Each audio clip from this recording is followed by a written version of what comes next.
Hello everyone, Pantoufleee here today for a new review concerning the Edelweiss or Edelweiss. I don't really know how we say it, so I'm gonna say it the German way, even if I'm not sure if it's German, but I'm gonna say Edelweiss. So, concerning this tank, it's a premium tank, a tier 7 premium tank from the Blitz Nation that probably it's gonna hit the shop.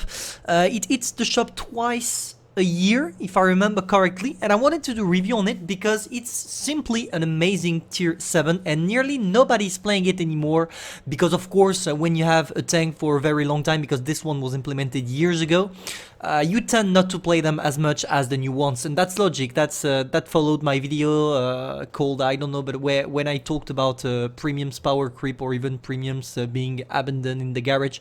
But anyway, we're not here to talk about this video, we are here to talk about this tank. What do you need to know?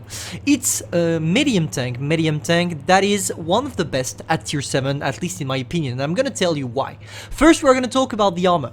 Concerning the armor, of course, on the sides you don't have any, at the rear you don't have any, but that's logic, that's a medium tank. But at the front, you can still do great things. First thing first, let's talk about that big, round, lower part of armor. If you can see right there, it's extremely round, and therefore it's gonna be hard for people under tier 6 or maybe some tier 7s, probably not tier 8, but at least tier 7s and tier 6 to be able to shoot here and penetrating, except of course if they go with gold shells. If they go with gold shells, they're gonna penetrate the upper part. But we need to make it simple to split the tank, at least the hull armor, in two different sides. The upper part of the lower plate is gonna be nearly impenetrable for tier 6. Tier 7s, some of them are gonna go through, for example, tank destroyers. And for tier 8s, everybody's gonna go through it, of course, because tier 8s have a much better penetration than tier 6 and tier 7s. Now, concerning the lower part, everybody is gonna go through it. And when I talk about the lower part, I draw the line right there, as you can see with my mouse, because you can penetrate all this area quite easily. Tier 6 are probably gonna go there, because maybe here they are gonna bounce if they are not full or anything like that. But tier 7s and tier 8s are gonna go through it easy penetration for them. Now, concerning the small, really small, one of the smallest top part of a armor, nobody nearly is gonna shoot here because it's extremely small, and therefore people tend to shoot here, which is a much wider area and much easier to get through. So that was for the hull armor. Now, concerning the turret armor, as you can see, the turret is mainly composed of a big-ass gun, and that's probably all the turret is about, that huge gun, and it's an auto bounce. It's an auto bounce if you shoot on this area. Maybe if you're unlucky, people are gonna shoot here and here, but as you can see, it's extremely well angled, so it's either you have one of the best penetration at tier 7 or tier 8, and you're probably gonna get through it if you're lucky.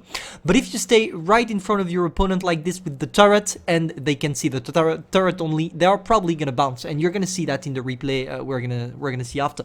But yeah, that's the main thing concerning the Edelweiss, at least concerning the armor.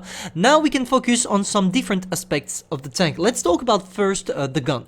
So concerning the gun, it's an amazing one. You have a great gun dispersion, as you can see, 0.30, which is extremely nice, especially for tier 7. Also, the damage per minute, which is quite good as well, 2.3k, reload time 5.9 seconds. Average penetration sucks a little bit with the APCRs. 150mm with the regular shells is not a lot, let's face it. That's probably one of your weaknesses concerning this tank, because all the weaknesses are in... I mean, the strength is the gun and the armor, and also the mobility, but in the same time, the gun is still weakness. Why? Because, of course, you have this bad penetration, 150mm, but we already talked about it. But also, because your gun depression, even if you have 8 degrees of gun depression, you have a really high tank. So, in most of the situation, it's gonna be hard for you to work over ridge lines. And that's a big problem, especially considering the fact that most maps nowadays are composed of hills, of small hills where you have to get in order to do a good game. So that's the main problem. But if you manage to make it effective on the battlefield and find the good positions, it's not going to be a problem, and you're going to be even more effective than the regular mediums. That was for the gun. Now, a turret, we already talked about it. Maybe the engine, real quick, I can tell you that you're going to go quite fast, especially at the reverse speed. The reverse speed of the Edelweiss is extremely good, and it's a really, really good point for a medium because it allows you to do some peekaboo really easily. And this tank excels in peekaboo because you have a great gun depression, a great gun dispersion, and also the reverse speed 20 kilometers backward is insane for a medium, especially at tier 7. So that was it for the characteristics of the tank. If we sum it up really quick, you have a really good armor for a tier 7, you have a good mobility, you also have an extremely good gun, and the main problems, there are two actually. The first one is the fact that even if you have a good gun depression, it's gonna be hard for you to work on reach line. And also the penetration, which sucks a little bit, let's face it, with the standard shells. Now, how am I equipping it? So, as always, the same provisions. I'm using the same provisions on every single tank, but I'm gonna show it anyway for you to know how to use it. For the consumables, that's what I'm using, but consumables we don't really care. And that's the kind of munitions I carry with this one. And for the equipment, real quick, I don't go for the calibrated shell because I could, but just to gain 8 millimeters of penetration, I would rather have a better rate of fire and maybe try myself to find weak spots on tank, therefore then getting the calibrated shells. Now I go for the enhanced gun laying drive to improve, I told you, the accuracy of the tank when I'm shooting, especially in peekaboo. And finally I go for the refined gun because it's a medium tank. You're gonna probably do a lot of snapshots with it, so I would rather go for something that allows me to penetrate or at least touch my target at long range because of the gun dispersion, than just wait, aim at the tank. Nah, it's not for me. Definitely go for the refined gun on pretty much every single mediums you have, except if really they have an amazing gun dispersion, for example Leopard 1, where you can directly go for the vertical stabilizer. Anyway, now concerning the vitality, I go for the defense system because of course I don't need improved modules. I don't know why it was in, by the way, but yeah, I go for the defense system because I'm not gonna ram anybody with the Edelweiss, even if you could.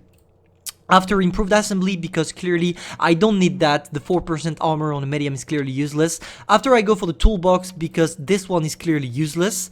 And for the specialization, improved optics because I'm a medium and I need to spot. After I go for the engine accelerator because I already have a great traverse speed, so I don't need to focus all my equipments on only the traverse speed. That's why I go for the engine accelerator to have an average improve on everything. And finally, the high-end consumables because I go for this one all the time when my tank has a good reload time.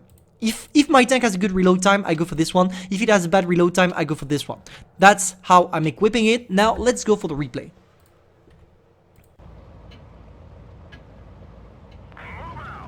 Concerning the replay, as you can see, we are top tier, and being top tier with the Edelweiss is extremely good because clearly in this kind of situation it's gonna be really hard for your opponents to be able to penetrate you. And look at this, I was talking about the armor previously, but look at that. Even with that big ass armor the tank has, you can still manage to get in time in your positions, etc., which is just amazing. It's simply amazing to have this kind of armor combined with some great mobility.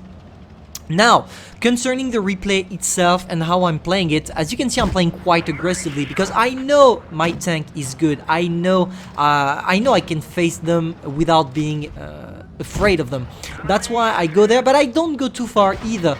As you can see, first mistake I did here, I should have stayed straight in front of them because if you angle your tank too much, everybody can go through your sides. After all, you're not a heavy tank, so clearly people are gonna be able to go on your sides. But I decided to push a little bit here. I'm gonna go against that P43 TER because as you can see, he's not fully equipped. He doesn't have the last gun, and without the last gun, I know the guy is gonna struggle penetrating me. That's exactly what happened. happened. He missed. I can go straight now on the second one, which is not stuck this time. But he's not watching me, so I don't really care. I should have maybe popped adrenaline, but I was thinking, hey, you know what? I'm gonna keep my adrenaline if I'm really in danger, because here clearly, as he's focusing on someone else, it's not a big danger to me. I decided not to get on the Shido. I was thinking my team is gonna get him probably, so I'm just gonna go straight back, helping my team if I can. I'm trying to get some shots on the SU, trying a blind here because I have enough ammos, so I can deal with this kind of loss. And now, look at it, that's where it's gonna be interesting. That's what I was talking about. Here, the SU-152 can see only my turret. And look at this. When you go peekaboo like I did here, that's exactly how you want to play your Edelweiss, by the way. That's exactly what you need to do. Here, for example, real quick, I stopped in front of the SU. I tried to wiggle a little bit my turret to make it hard for him to penetrate me. And I used my great gun dispersion to be able to shoot the guy without stopping moving. And if you do that with your Edelweiss, I can guarantee you that you're gonna have some great games. Now I only have to focus the M6, and that's where the lack of penetration hits in. Look at this, I can't even penetrate the M6 here. I'm forced to play with gold shells.